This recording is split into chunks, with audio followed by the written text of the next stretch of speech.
ধন্যবাদ জানাই যে এইরকম একটা ভালো কাজের উদ্যোগের জন্য একটা সংগঠন তৈরি করছে।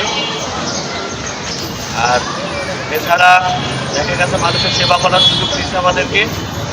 তো আমরা আল্লাহর কাছে শুকরিয়া আদায় করি যেন আল্লাহ আমাদের ভালো কাজ করার সুযোগ করে দেয়।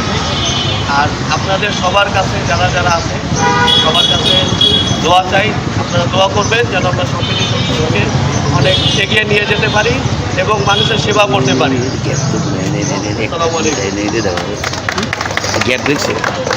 পরিবর্তন সমাধান হয়েছে।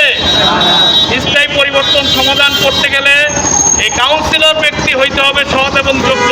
সে যদি সৎ না হয় তাহলে আপনার টাকা সে নিবে কিন্তু সে কাজ করবে না। সেটাই আমরা 54 বছর দেখে এসেছি।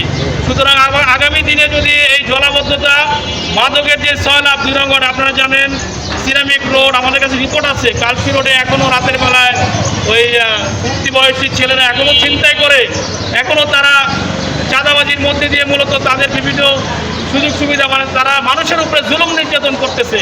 এগুলো থেকে যদি আমাদের এই 2 নং ওয়ার্ডবাসীকে যদি যদি নিরুপায় ওদেরকে যদি আশ্বস্ত করতে চাই, আমরা 2 নং ওয়ার্ডবাসীকে যদি আমরা ভালো একটা পরিবেশ দিতে চাই তাহলে অবশ্যই সৎযোগ্য নেতৃত্ব অবশ্যই আমাদেরকে 2 নং ওয়ার্ডের কাউন্সিলর হিসেবে নির্বাচিত করতে হবে।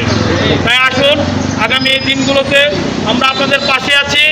আমরা গ্যাস নিয়ে কাজ করতেছি, পানি নিয়ে কাজ করতেছি। এই অঞ্চলের যতগুলো সমস্যা আছে ক্যাম্পবাসীদের মূলত পুনর্বাসনের জন্য আমাদের কর্নেল আব্দুল বাতেন ভাই এই অঞ্চলের স্থানীয় প্রতিনিধি, উনি সংসদে কথা বলেছেন, কিন্তু সেই কথাকে ব্যঙ্গ করে আবার বিরোধী একটি মহল অপপ্রচার চালিয়েছে। আমরা বলতে চাই কর্নেল আব্দুল বাতেন ভাই যেভাবে পুনর্বাসনের জন্য কাজ করে যাচ্ছেন, অতীতে কোনো সরকার, অতীতে কোনো জনপ্রতিনিধি এভাবে ক্যাম্পবাসী এবং এই দুঃখ দুর্দশা 16 আসনের জনগণের পক্ষে কথা বলে নেই।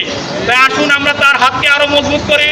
আগামী দিনে কর্নেল আব্দুল বাতেন ভাইয়ের নির্দেশে মূলত আমরা এই 2 নং ওয়ার্ডকে ইনসাফ ভিত্তিক একটা সমাজ প্রতিষ্ঠার একটা মাইল ফলক হিসেবে আমরা প্রতিষ্ঠিত করবো ইনশাল্লাহ। আসুন আগামী দিনগুলোতে আপনারা আমাদের পাশে থাকেন। আমরা আপনাদেরকে সাথে নিয়ে এই 2 নং ওয়ার্ডের যতগুলো সমস্যা আছে এই সমস্যাগুলোকে আমরা স্থায়ীভাবে ইনশাল্লাহ সমাধান করব। সবাইকে সেই